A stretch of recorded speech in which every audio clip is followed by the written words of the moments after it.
Hi, today we are going to do a very important and a modern theory which is about transactional analysis. This theory was proposed by Eric Berne. It is a theory which is very modern and applicable to the current environment that we are living in, and it is also going back to Freud's earlier psychoanalytical theory because it has got certain basic principles of Freud accepted by Berne in this theory, which is he is explaining how they are applicable even in today's life. Transactional analysis is the name of this theory, developed by psychiatrist Eric Berne, is a form of modern psychology that examines a person's relationships and interactions. Berne took inspiration from Sigmund Freud's theories of personality, combining them with his own observations of human interaction in order to develop transactional analysis. In theory, transactional analysis can be used to address one's interactions and communications with the purpose of establishing and reinforcing the idea that each individual is valuable, and the purpose of establishing this idea is to prove that he has the capacity for positive change and personal growth. So you can see that over here he is also imbibing certain ideas from the Carl Rogers person-centered theory, where he believes that person has the capacity to bring about the change and he can grow if he puts in an effort and a wish. If under the direction of the counselor, he can definitely grow and develop because he has the inner capacity to do so. Structural analysis, game analysis, and script analysis are all the three essential parts of transactional analysis theory. Berne also took special note of the complexities of human communication. He highlighted the fact that facial expressions, gestures, body language, and tone may be regarded as more important by the receiver than by spoken words. As we say, generally we believe the counselors have to pay more attention to the non-verbal indications that the counselee is giving out. So same thing here, the facial expressions, gestures, body language and tone may be regarded as more important by the receiver than by the spoken words.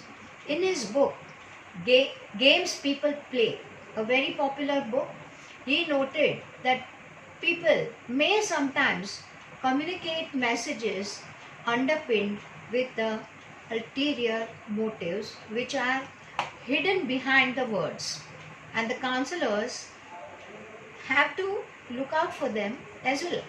As well as we see that people with whom they are communicating, they also are able to grasp those ulterior motives.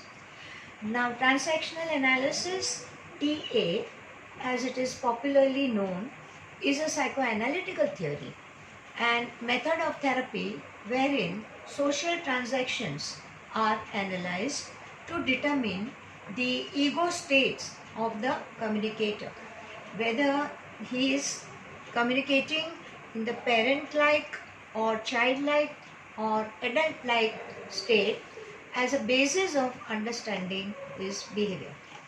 Now let's get deeper into the ego states as described by Berne. Berne states that ego state is a way of us experiencing the world. It's a way of understanding how we relate to ourselves and others. There are three ego states: parent, adult and child.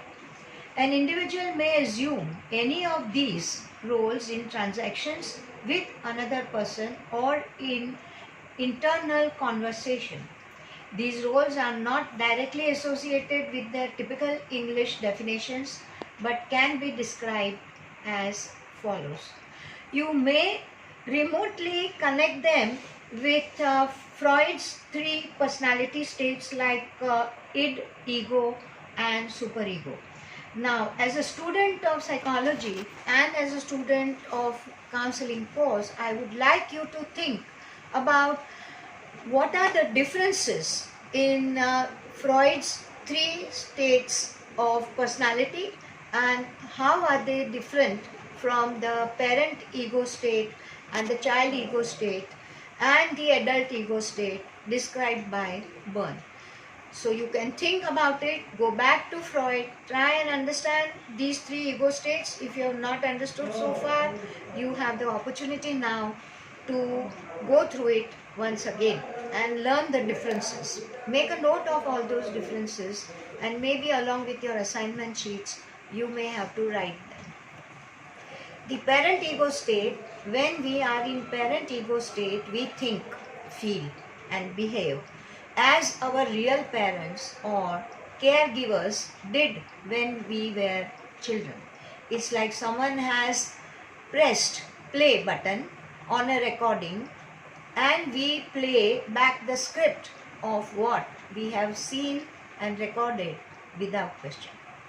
Parent consists of recording of external events observed and experienced by a child from birth, though approximately the first 5 years of life are very well recorded and put into the unconscious part of the mind, as we have already seen in theory given by Freud. These recordings are not filtered or analyzed by the child. Child is not in a position to filter them or even analyze them. So he has to just record whatever is seen and experienced by him in the environment. They are simply accepted without questions. Many of these external events are likely to involve the individual's parents or other adults in parent-like role, which led Byrne to call this ego state the parent.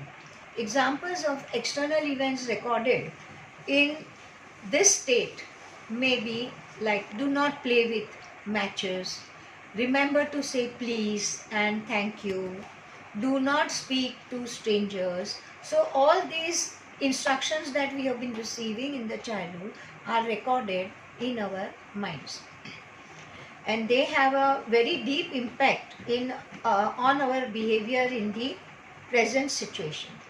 Now let's go to the next one, and that is the adult ego state. The adult ego state deals with the here and now reality. It is the processing center and important because it is the only ego state that is not connected with the past. As you will see, the child ego state is connected with the first 5 years of life generally, and of course so many things may be added later on also. And now there is a theory which says that even in the prenatal stages, whatever the child has experienced is also recorded in his unconscious mind. Now the adult ego state is different, and here we are not so much concerned with whatever has happened in the past, in the early childhood, but what is added and what is experienced, what is learnt in later on in life. If I asked you how to make an omelette, you would probably tell me from your adult ego state. Adult is the period in which a child develops the capacity to perceive and understand situations that are different from what is observed as parent or felt as a child. So popularly, it is the child which is the feeling part of the personality, and the parent is the jurisdictional or the personality part which gives the reasons, and the adult part is the one which is the reasonable part. The adult serves as a data processing center that utilizes information from all three ego states in order to arrive at a decision. So it is very much like the ego state of Freud's id, ego and superego. One important role of the adult is to validate data which is stored in the parent stage. For example, I see that Susie's house was burnt down. Mom was right. I should not play with matches. And this is the inference that the person is coming to, and he is adapting that and recording it in the adult part of his personality.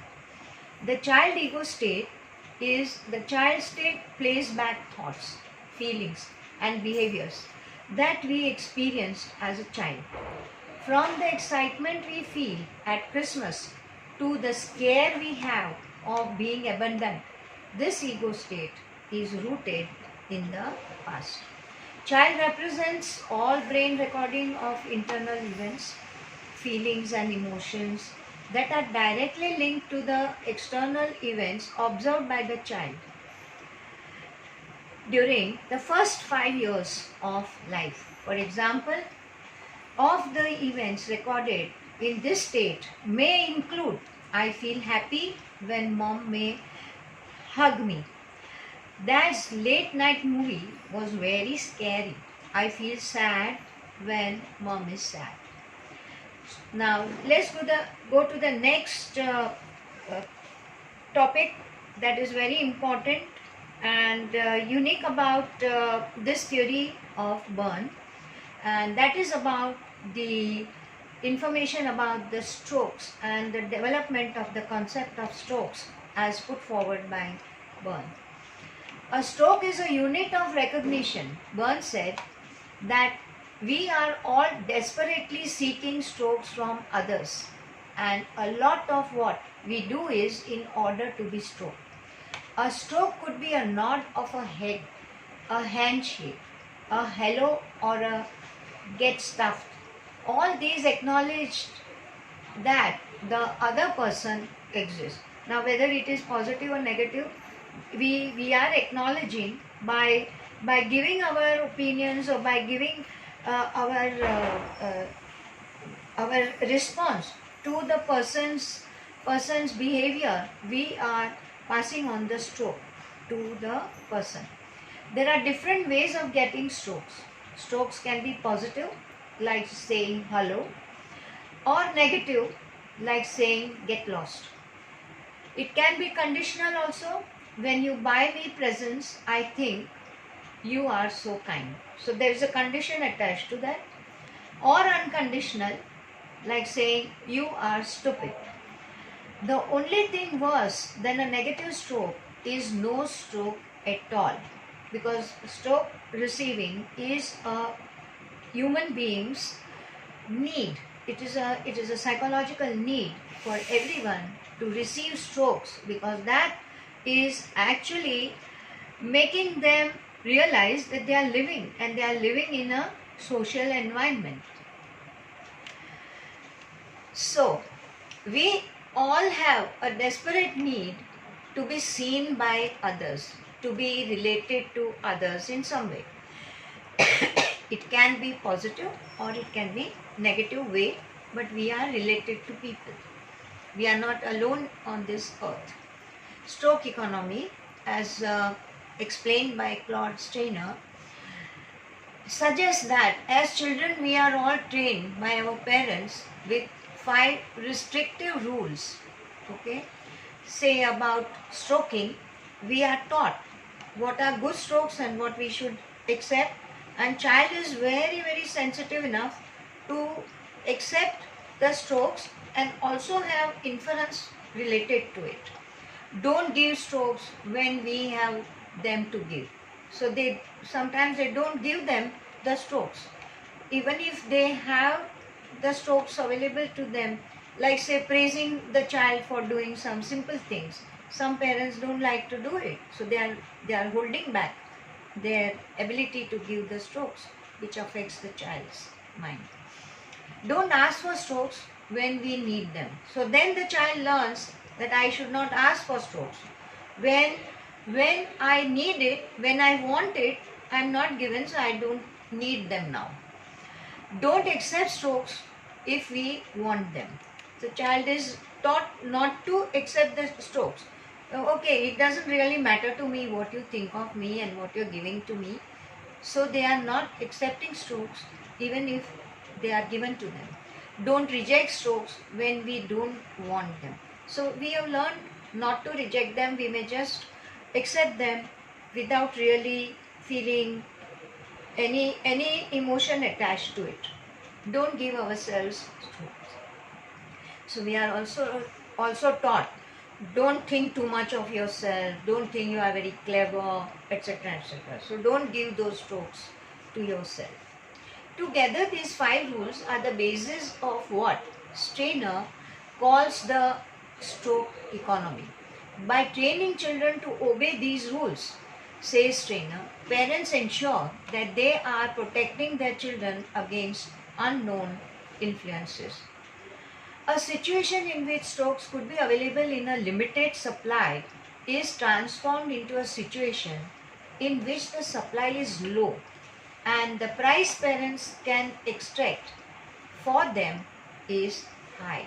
So actually restricting the child from receiving or giving the stroke or experiencing the stroke, the parents are in the opinion that we are protecting the child, we are teaching them these things and that thing, and we are teaching them how to behave in this society. But actually they are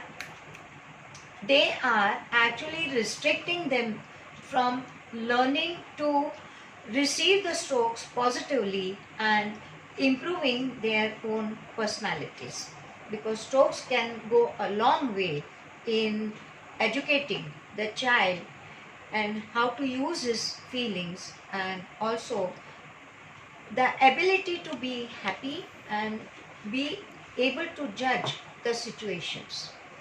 We therefore need to change the restrictive rules to unrestricted ones.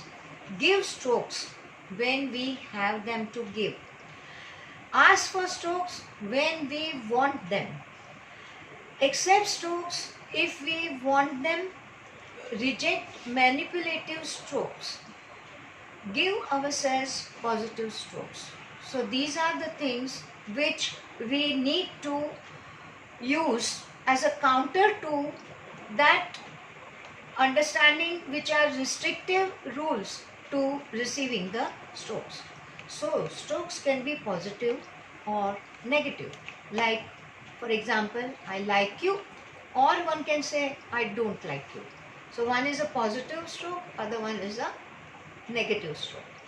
Strokes can be unconditional or it can be conditional. An unconditional stroke is a stroke for being, whereas a conditional stroke is a stroke for doing. For instance, I like you, unconditional. I like you when you smile, conditional. As negative strokes, these might be I don't like you, negative, unconditional. I don't like you when you are sarcastic, negative and conditional. People often have a stroke filter. They only let in strokes which they think they are allowed to let in. The other things they just keep out of their understanding, or they don't allow them to enter into their minds. That's why we very often feel, are you listening? We ask, are you listening? Are you understanding? And the person seems to be blank. He is absolutely unaffected by whatever we have given or whatever we have said to them. For instance, they allow themselves to receive strokes for being clever and keep out strokes for being not good looking or not being very attractive. One way to think about this is to consider being out in the rain. The rain is the strokes that are available to us, both positive and negative. Now, transactional analysis proper is about how we communicate. A transaction is an exchange of strokes.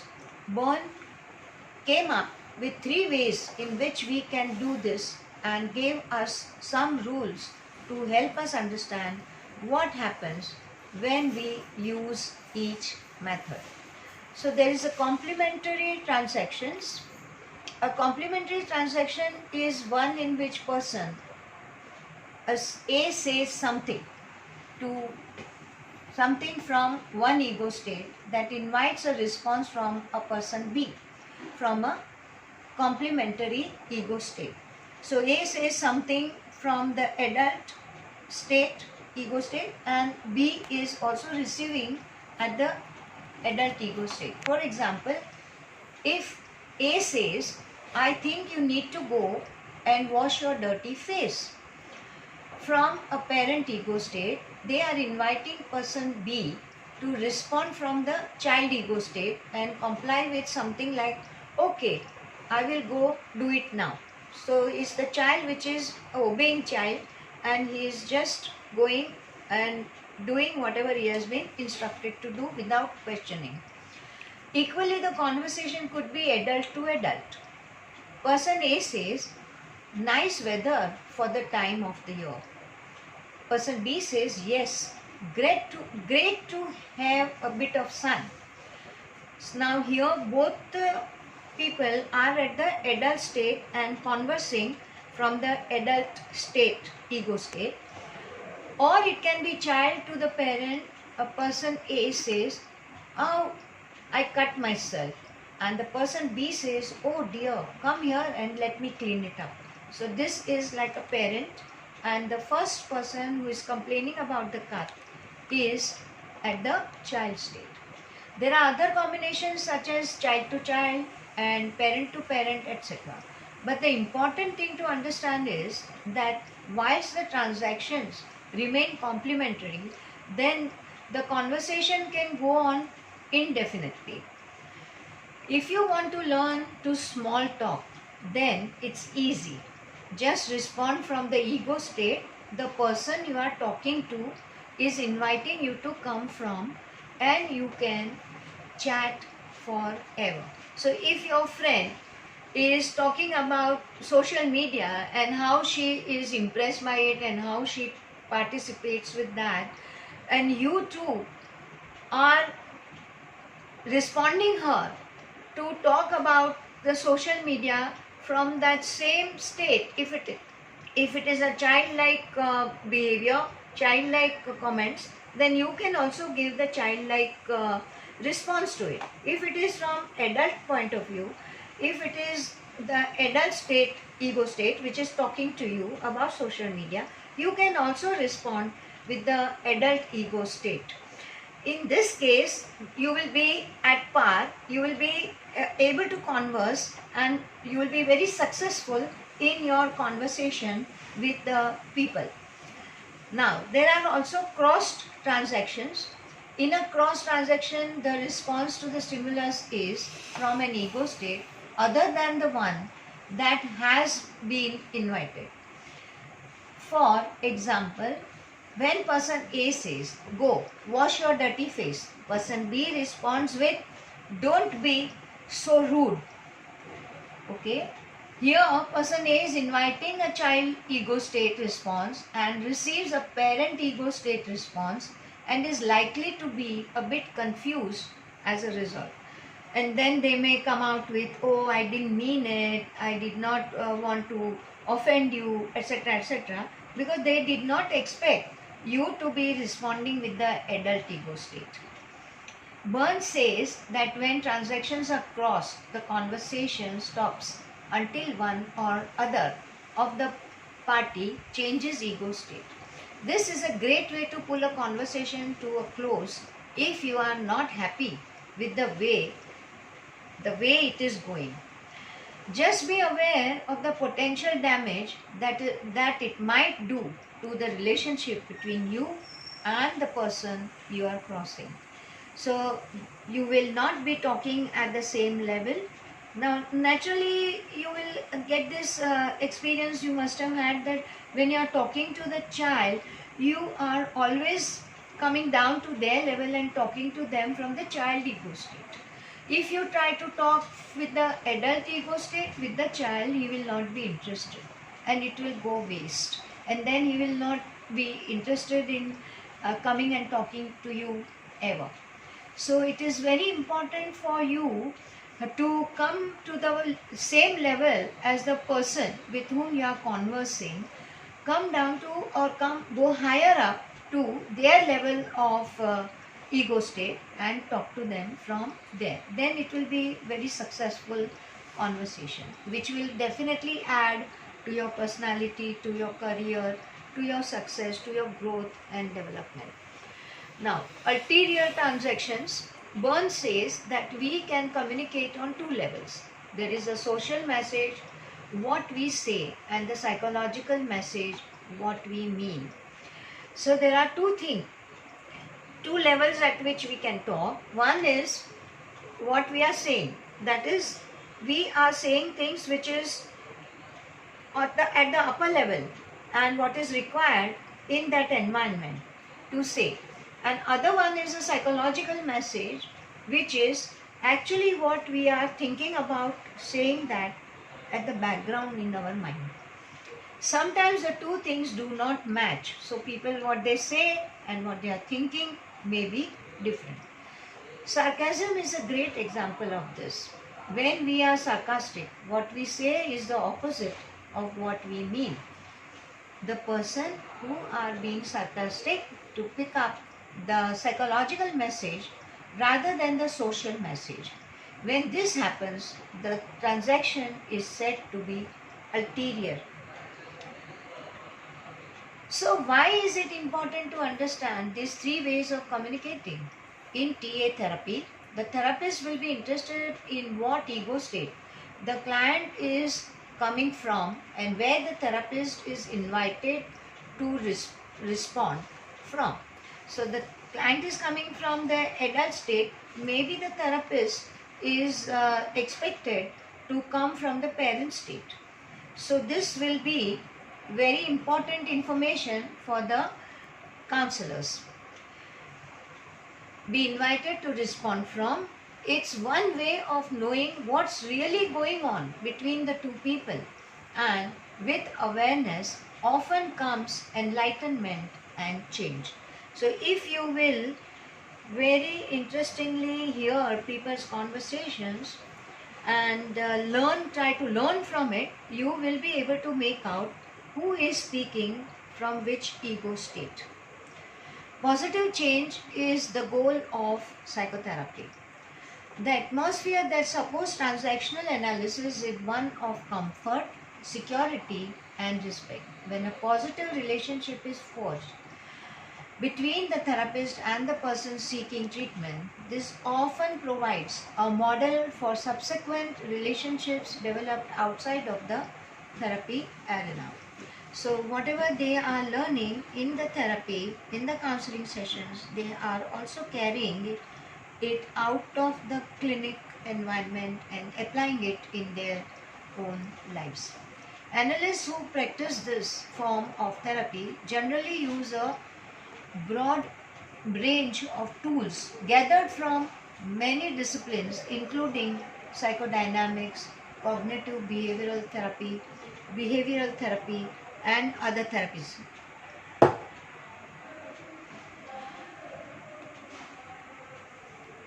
Also the relationship therapy and existential therapies, gestalt therapy, and so many other therapies contribute to our vast range of techniques and treatments that we have learned so far.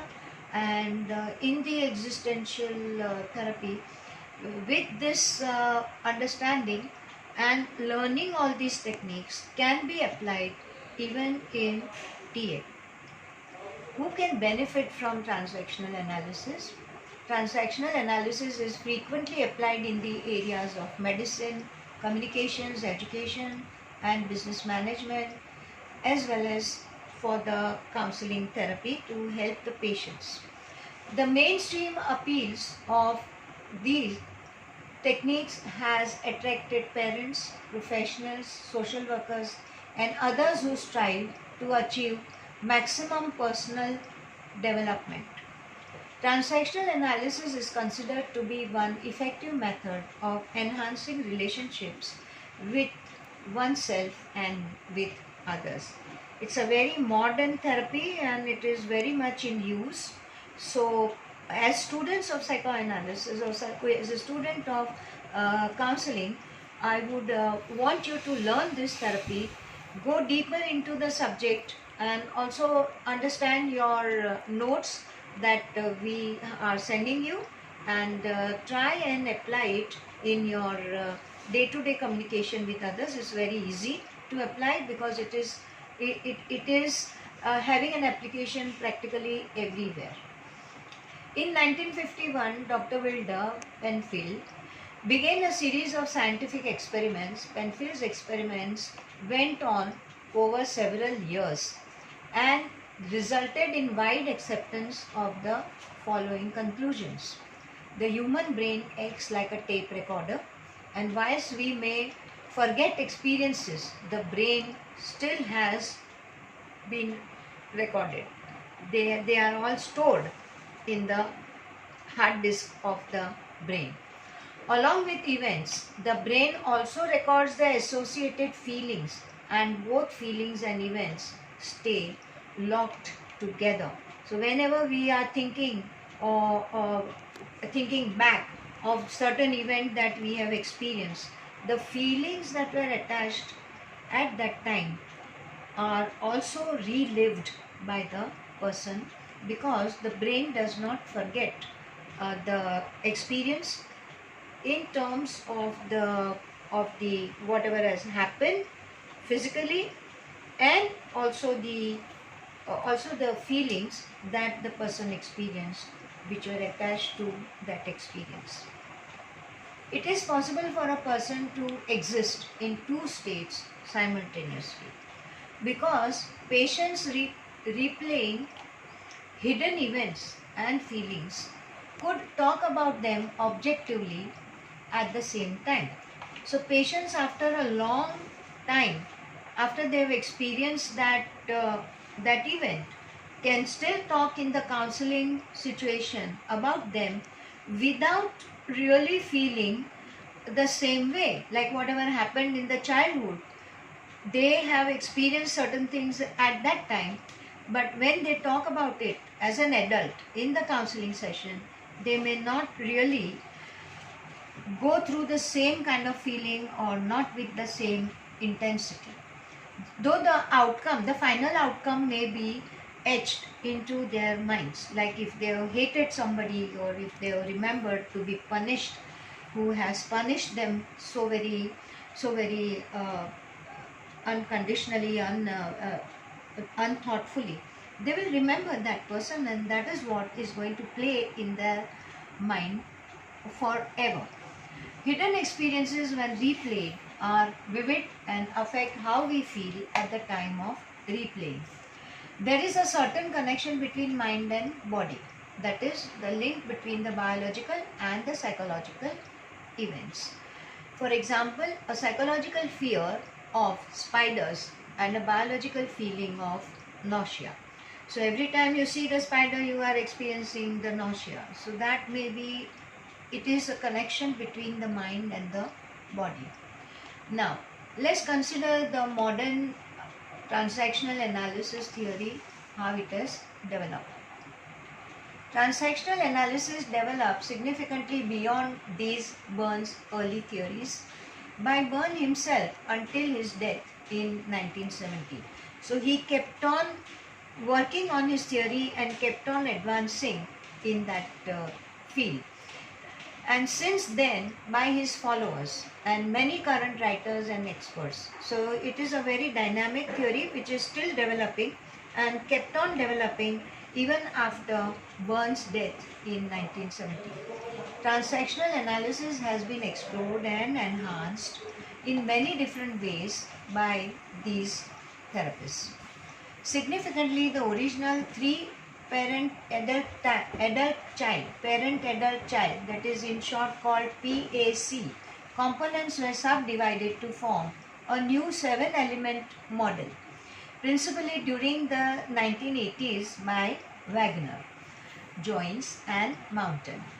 This established controlling and nurturing aspects of the parent mode, each with positive and negative aspects, and the adapted and free aspects of the child mode. Again, each with positive and negative aspects, which essentially gives us the model to which most TA practitioners refer today. So, parent is divided into two kinds, two aspects of parents. One is a critical and one is a nurturing aspect. So, parent is now commonly represented as a circle with 4 quadrants. One is nurturing. Now, nurturing can be also positive or spoiling, that can be negative. Then it is the controlling parent, which is also structuring and making the child learn better things, which is a positive aspect of it. And the parent can be critical, which is a negative aspect of the parent state. Then there is a adult state, which is not further divided, because adult is a more stable state of mind, which is actually the ultimate what we would like the client to reach, and we ourselves also can keep on advancing towards the adult state.